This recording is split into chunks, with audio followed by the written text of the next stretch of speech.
Honestly, June was one of the worst months of my life, but thankfully the metal just keeps on giving.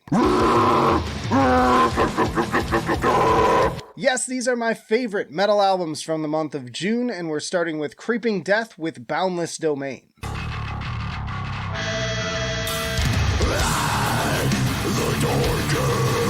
Now, I was just talking about these guys in my 2010s death metal debut album tier list, and I want to reiterate that in spite of delivering mostly more of the same, they squeeze every last drop of juice from the OSDM formula. Crusty beats, raging HM2, and some seriously malevolent sounding vocals bring the mosh pit straight to your ear holes for a headbanging good time.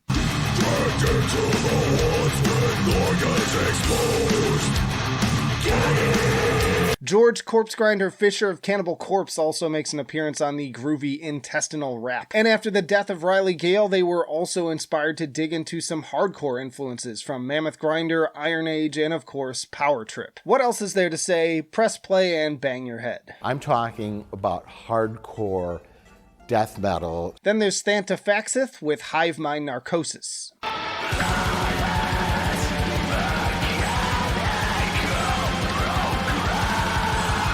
More avant-garde black metal that provokes both the terror and uncanniness of nightmares. Blizzards of Imperial Triumphant-esque tremolos, hellish descents into Deathspell Omega and Bluthaus Nord, and harrowing attempts to claw your way back from the maw in technical and progressive displays of Enslaved meets Krallice.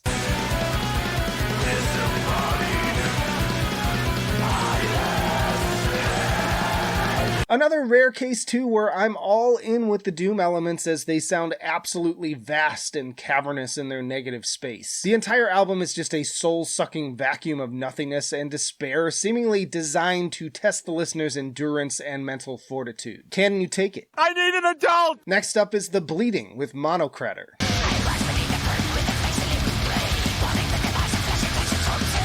Of the two death thrash bands I checked out this month, this UK band was the clear winner. The riffs are positively pummeling, with the perfect cross of bands like Sodom and Holy Moses, with a brutal dose of Cannibal Corpse and Dying Fetus. Tracks like Union of Horror and Chainsaw Death Cult also showcase plenty of punk influence with the rumbling bass and relentless D-beats. And plenty of these riffs and harsh vocals teeter into Blackened thrash territory as well, even right from the start with Chemical Lobotomy and the cattle decapitation meets skeleton witch vibes of Scream of Torment. 8 straight for the throat tracks of circle pit worthy razor blade like snarls. Total ripper, plus they put me on the cover, so that's cool. Then there's Imperishable with Come Sweet Death.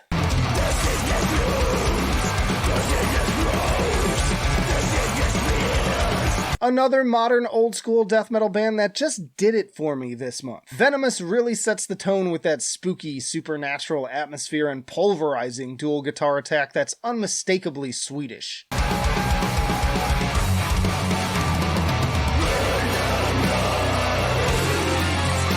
We're from Sweden, yeah! I hear elements of Entombed mixed with At the Gates and Dismember, lots of great hooks and big wailing Gothenburg harmonies backed by the ever-present jangle of that gnarly bass tone. Nothing wildly original you can't get elsewhere, but as far as the old school spirit goes, it's hard to go wrong with this one. Then there's Mental Cruelty with Zwielicht.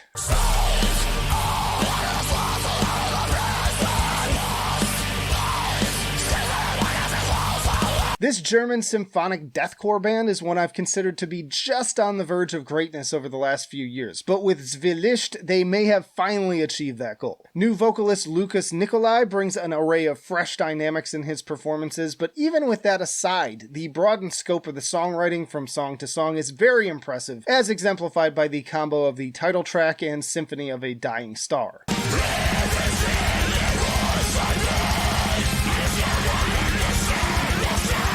I never thought I'd find myself referring to a song as folkcore, but I can think of no more fitting of a term. Would love to hear more from this style. Others like Obsessus e Demonio and Forgotten Kings go toe-to-toe with Shadow of Intent with their obvious Dimmu Borgir influences. And once more, I put this forth as an example of an improved version of the Lorna Shore formula. Tighter songs that are better differentiated from one another without losing an ounce of heaviness or atmosphere. Then there's Die Catafalque with Alföld.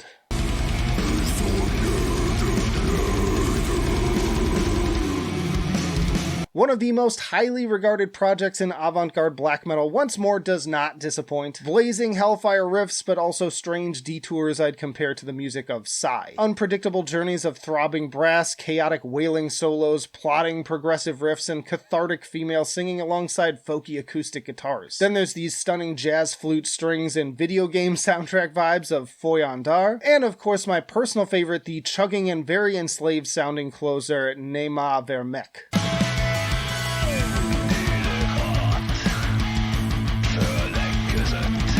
Mastermind Tomassi describes it as the most straightforward and classic extreme metal album the project has ever recorded. And while that rings true to some extent in the highly relative accessibility of these tracks, I don't think he can ever truly help himself with getting at least a little bit weird. Seeming proof that even at 10% power, thy Catafalque is still miles above the competition. I think it's time that I show you 1% of my true power! We've still got plenty of albums to go, but if you're enjoying the video, be sure to hit the like button and comment your own favorites as we go along. But it's time for another great double feature EP pairing, starting with Glass Casket and Glass Casket.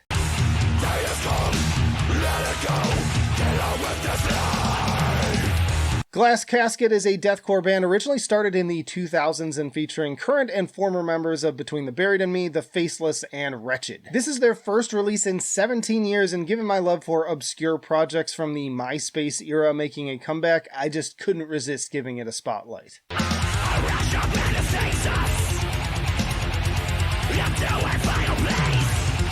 Imposing snarls are backed by some very punishing guitar work. Let Them Go drew some comparisons to Aborted, while Prison of Empathy has a bit more chugging metallic hardcore DNA. And then For the Living goes for a more progressive approach. Just 4 songs in 14 minutes, which is kind of an amusing result after a decade of development hell, but if you want more, you can pair it with Koningsor and Death Process.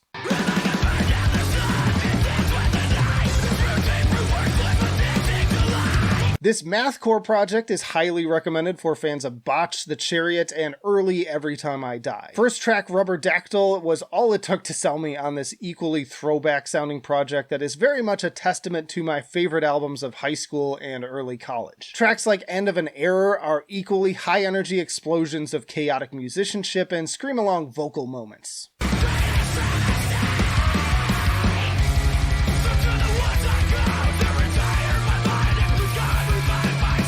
I also strongly recommend the very We Are the Romans worthy Bile Ritual. But then you also have the melodic and frankly tragic sounding Tongue Cutter and Death Process. I'm telling you, with the strength of some of these new projects, it's a great time to be a fan in the midst of what feels like a full-on resurgence of the genre. Then we got another EP in Omnium Gatherum with Slasher.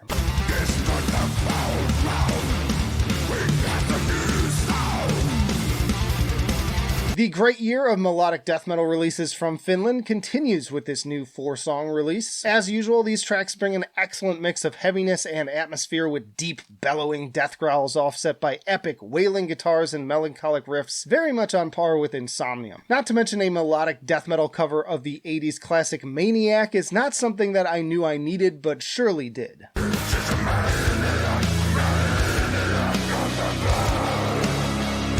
But if that's a little too goofy for you, the other 3 tracks here are phenomenal. Peak 2000s era guitar work that takes me back to high school again, blasting Dark Tranquility. Both Sacred and the title track are sure to scorch your face off. It burns! It burns! Little honorable mention to Memorage with Memorage.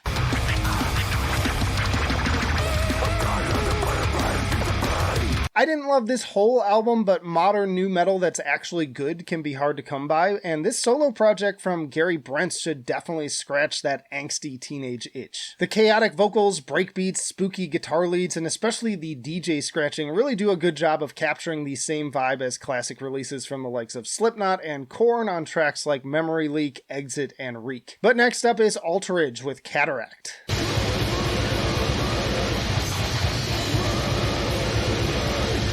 Every time this band drops something, I'm immediately all over it. As much as I love Portal, more and more I feel like this band out of Spain is giving them a run for their money. Just 3 songs, but they are all so dense with meticulously crafted Blackened menace, from dissonant barrages of noisy technical guitars to deeply menacing head bob-inducing passages of hypnotic doom.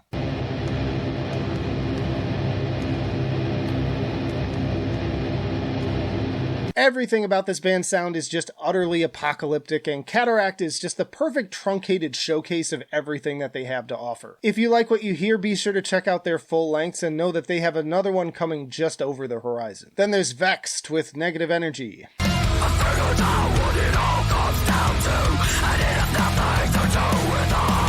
Culling Culture ended up being one of my favorite surprises of 2021, so much so that I listed them in my recent top 10 up-and-coming new metal bands video. Their sound is a mix of progressive deathcore and metalcore with djenty guitars and showcasing both thunderously low death growls and powerful cleans from frontwoman Megan Target, for some seriously aggressive tracks thematically centering around mental health.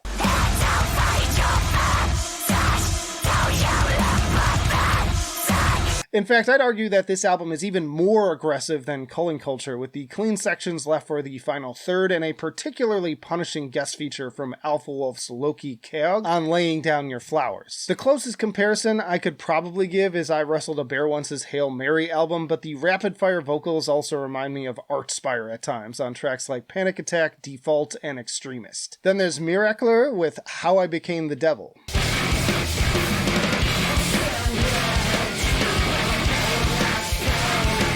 Miracler is a noise group sure to please fans of everything from the Jesus Lizard to Daughters with the ever-driving rumble of the bass and raw kinetic energy. I knew from the first few seconds I was going to love this album, as it recalls once more everything that made my 90s upbringing such a formulative period for my current musical tastes. Equal parts pure, unbridled expression and simmering rebellion.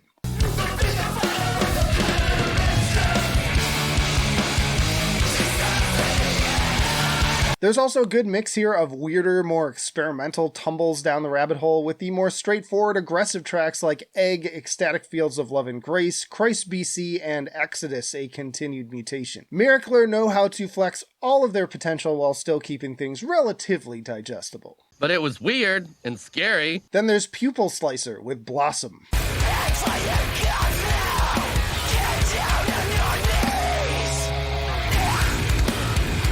I was already pretty hyped for this album from the singles, but I don't think I was prepared for just how good it would be. Following in similar footsteps as SeeYouSpaceCowboy, this band has greatly expanded their sound from an already impressive display of bludgeoning mathcore on tracks like No Temple and Creating the Devil in Our Image, to elements of alternative, emo, and post-rock on tracks like Blossom and Momentary Actuality.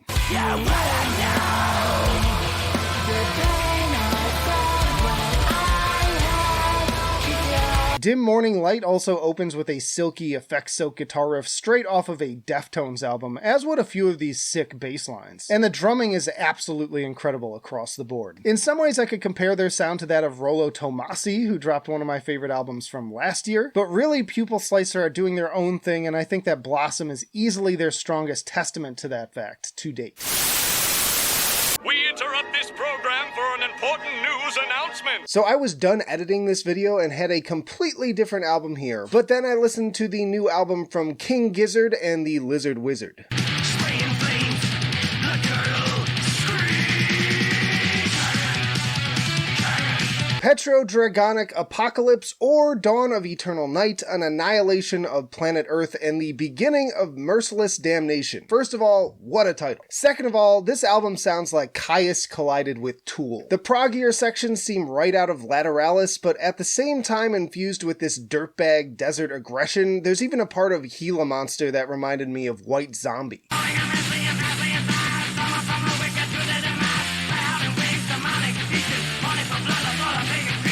Frankly, all 7 of these songs are absolutely flawless, carrying their longer runtimes perfectly thanks to all the great dynamic changes, Dragon perhaps being my personal favorite, and so many goddamn infectious vocal lines that had me grinning like an idiot while I was singing along. In short, this may very well end up being my most listened album of the year. We now join our regularly scheduled program, already in progress. Before I give my final pick, I just wanted to thank everyone again for the extra support this month, whether it be from buying merch, jumping on the Patreon, or just watching more videos. It's really been a huge help while I get back on my feet, and YouTube revenue basically allowed me to pay my mortgage this month. But that said, my favorite metal album of June goes to Scar Symmetry with the Singularity Phase 2, Xenotaph.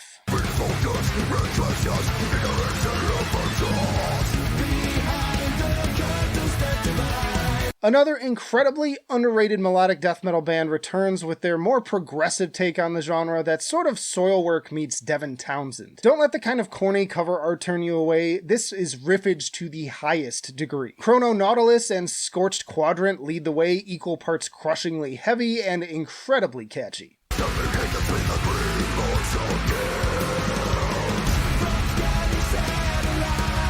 Altergeist also has some Isan vibes, and I love the Meshuggah-y breakdowns on A Voyage with Tailed Meteors. Honestly, this is more of what I was looking for from the last Soilwork album, carrying a similar energy as that opening title track all the way through. And between the powerful cleans and wicked soloing, this thing gets truly epic in every sense of the word. Top-notch stuff and just what you want from a band coming off of nearly a decade of no new material. Y'all check out this playlist for more of my favorite metal albums of 2023 by month, and let me know again down in the comments what were your favorites. But that'll do it for now.